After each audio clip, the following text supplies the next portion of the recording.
అంటే స్త్రీ అంటే తక్కువ, పురుషులు అంటే ఎక్కువ ఇంపార్టెన్స్ అన్నమాట. ఎందుకంటే ఈ మెయిన్ ముఖ్యంగా ఈ రాజకీయ పోటీని తట్టుకోవడానికి. అందుకని ఎక్కువ మంది భార్యలని చేసుకుని, ఎందుకంటే ఒకరికి ఆడపిల్ల పుట్టినా మరొక ఆమెకు పురుషుడు పుడుతులేమో కొంచెం ధైర్యం అనమాట. అందుకని వీలైనంత మందిని పెళ్లి చేసుకుంటాడు. అదే విధంగా గణపతి దేవుడు కూడా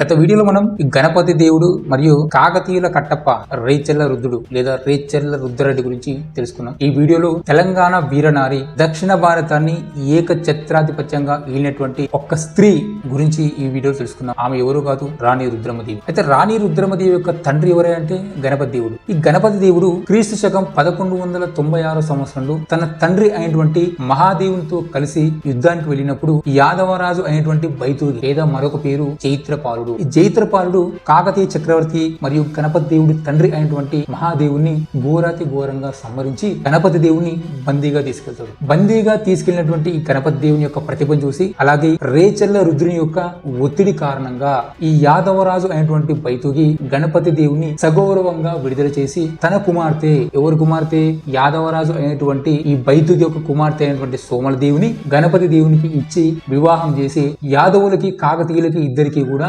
బంధుత్వాన్ని ఏర్పాటు చేస్తాడు ఈ యాదవరాజు బైతూగి. సో ఇక్కడ వరకు బానే ఉంది. కొద్ది రోజుల తర్వాత యుద్ధాలు చేస్తూ మరో ఇద్దరు భార్యలను పెళ్లి చేసుకుంటాడు గణపతి దేవుడు. ఎవరు, నారమ్మ పేరు అంటే సోమలదేవి, నారమ్మ పేరమ్మ, మొత్తం ముగ్గురు భార్య. అయితే ఈ గణపతి దేవుడి యొక్క హయాంనే చరిత్రకారులు ఏం చెప్తారంటే స్వర్ణయుగం అని చెప్తారు. స్వర్ణయుగం అని చెప్పడానికి ముఖ్యమైన 3 కారణాలు ఏంటి అంటే, మొట్టమొదటి అతి పెద్ద కారణం ఏంటి అంటే మోటుపల్లి ఓడరేవు. గణపతి దేవుడి హయాంలోనే గణపతి దేవుడి స్వయంగా ఈ మోటుపల్లి అభయ శాసనాన్ని వేయిస్తాడు. దాని కారణంగా మోటుపల్లి అతిపెద్ద వ్యాపారం జరిగి విదేశీ యొక్క కరెన్సీ అనేది కాకతీయ సామ్రాజ్యంలోకి రావడం జరుగుతుంది. అందుకని ఈ కాకతీయ సామ్రాజ్యంలో ఉన్నటువంటి ఈ గణపతి దేవుని యొక్క కాలాన్ని స్వర్ణయుగం అని చెప్పేసి అందుకని ఇంకో కారణం ఏంటంటే రామప్ప గుడి. మనకి రీసెంట్ గా 2021లో యునెస్కో గుర్తించింది ఈ యొక్క ప్రపంచ వారసత్వ సంపదగా. దాని తర్వాత ఓరుగల్లు కోట. అంత ముందుకు హన్మకొండలో ఉన్నటువంటి కాకతీయుల యొక్క రాజధాని సప్రా తీసుకెళ్లి ఓరుగల్లు షిఫ్ట్ చేస్తాడు. ఎందుకంటే ఈ హన్మకొండ చుట్టుముట్టు కొండ నుండి ఎవడు వస్తుంది అర్థం కాక చక్క తీసుకెళ్లి ఈ యొక్క ఏకశిల నగరం, అందుకని ఓరుగల్లు ఒక పేరు ఉంటుంది ఏకశిల నగరం. ఎప్పుడైనా క్వశ్చన్ వస్తే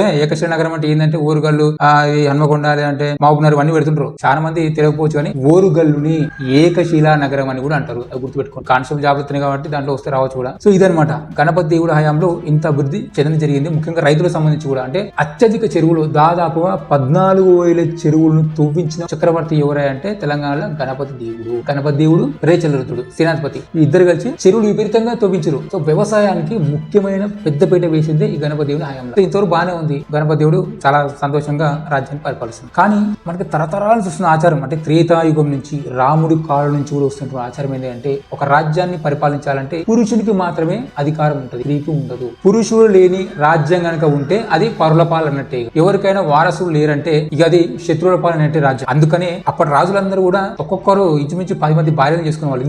ఇందుకోసమే, సంతానం కోసమే. ఎంత ఎక్కువ మంది పురుషులు పుడితే అంత బెటర్ అన్నట్టు. సో ఇప్పుడు కూడా మన సమాజంలో అదే ఉంది. అంటే స్త్రీ అంటే తక్కువ, పురుషులు అంటే ఎక్కువ ఇంపార్టెన్స్ అన్నమాట. ఎందుకంటే ఈ మెయిన్ ముఖ్యంగా రాజకీయ పోటీని తట్టుకోవడానికి. అందుకని ఎక్కువ మంది భార్యలని చేసుకుని, ఎందుకంటే ఒకరికి ఆడపిల్ల పుట్టినా మరొక ఆమెకు పురుషుడు పుడుతులేమో కొంచెం ధైర్యం అనమాట. అందుకని వీలైనంత మందిని పెళ్లి చేసుకుంటారు. అదే విధంగా గణపతి దేవుడు కూడా ఈ యొక్క యాదవరాజు కుమార్తె సోమలదేవిని పెళ్లి చేసుకున్నాడు. తర్వాత కుమార్తె నారమ్మ పేరమ్మ కూడా ఇద్దరు పెళ్లి చేసుకున్నాడు. అంటే మొత్తం 3 భార్యలు. అంటే తర్వాత తగ్గుతూ వచ్చింది అనుకోండి పిల్లల సంఖ్య. ఫస్ట్ 10 నుంచి 8, 7, 3 పడ్డది. ఈయన హయాంకి వస్తారు.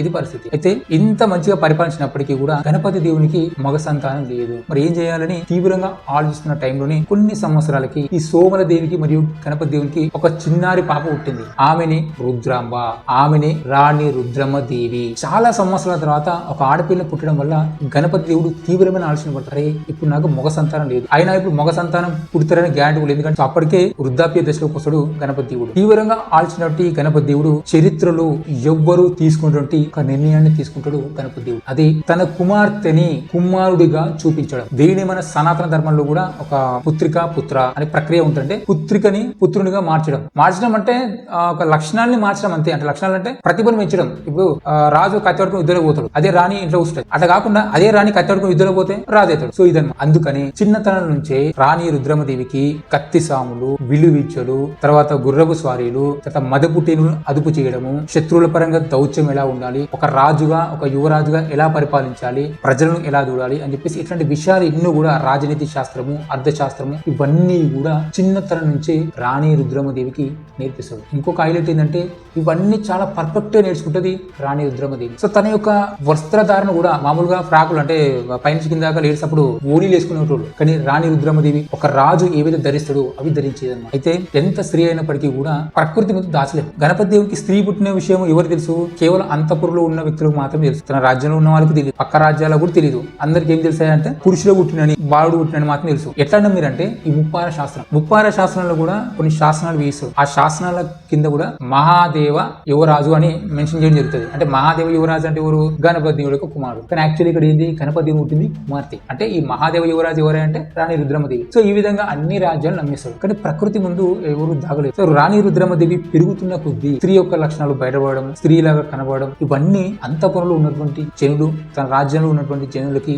మెల్లిమెల్లిగా తెలిసిపోతుంది. సో ఇది గమనించినటువంటి గణపతి దేవుడు ఏం చేశాడంటే క్రీస్తు శకం 1262 సంవత్సరంలో తనకి సహపాలకురాలిగా అంటే సహరాజుగా, ఇప్పుడు అసిస్టెంట్ అంటారు కదా, ఇప్పుడు సీఎం డిప్యూటీ సీఎం అంటారు కదా, రాజు డిప్యూటీ రాజు లెక్కన రాణి రుద్రమదేవిని 1262 సంవత్సరంలో అప్పుడు జనులందరికీ తెలుస్తుంది కదా ఈమె ఒక రాణి రుద్రమదేవి అంటే ఒక ఆడపిల్ల అని తెలిసిపోతుంది. కానీ సహపాలకురాలిగా నియమించిన తర్వాత రాణి రుద్రమదేవి యొక్క పరిపాలన చూసినటువంటి కాకతీయ ప్రజలు ముగ్ధులైపోతారు. ఎందుకంటే రాణి రుద్రమదేవి తన రాజ్యంలోని ప్రజలను సొంత పిల్లలాగా చూసుకుంటారు. సో తనే తమకి మహారాజుగా అంటే మహారాణిగా ఉండాలని చెప్పేసి చాలా మంది ప్రజలు కోరుకుంటారు. సో ఈ సమయంలోని గణపతి దేవునికి సంబంధించిన ఇతర భార్యలు ఎవరైతే ఉన్నారో వాళ్ళకి ఇద్దరు కుమారులు పుడతారు. వాళ్ళే ఎవరై అంటే హరిహర మురారి దేవుడు. హరిహర మురారి దేవుడు రాణి రుద్రమదేవి యొక్క సవితి పిల్లలు. కొన్ని సంవత్సరాల తర్వాత అంటే క్రీస్తు శకం 1265లో ఈ గణపతి దేవుడు ఏం చేశారంటే ఇక మొత్తానికి రాజ్యపాలన రాణి రుద్రమదేవి మీద చేసేసారంటే ఇక నువ్వే పరిపాలించా, ఇక నాతోటి కాదు, నేను ముసలి అయిపోయినని చెప్పేసి ఆయన పక్క చెప్తాడు. అయితే ఇక్కడ ఏంటంటే ఇక్కడ పరిపాలించేది ఒక స్త్రీ అని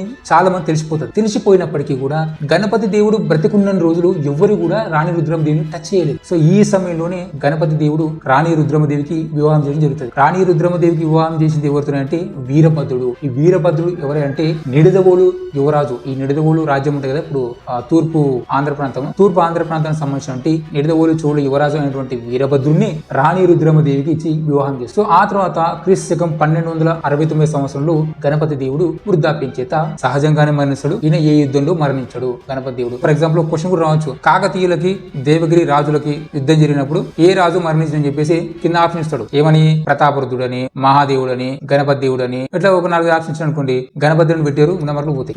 మహాదేవుడు మరణిస్తాడు. మహాదేవుడితో పాటు రుద్రదేవుడు మహాదేవుడు రుద్రదేవుడు ఎవరు? మహాదేవుని యొక్క అన్న రుద్రదేవుడు. ఈ రుద్రదేవుడు కూడా మరణిస్తాడు. అసలు యాక్చువల్ గా అన్న మరణానికి ప్రతీకారం కోసమే ఈ మహాదేవుడు వెళ్తాడు. ఈ మహాదేవుడు పోత కూడా గణపతి దేవుడు అట్టుకుపోతాడు అనమాట.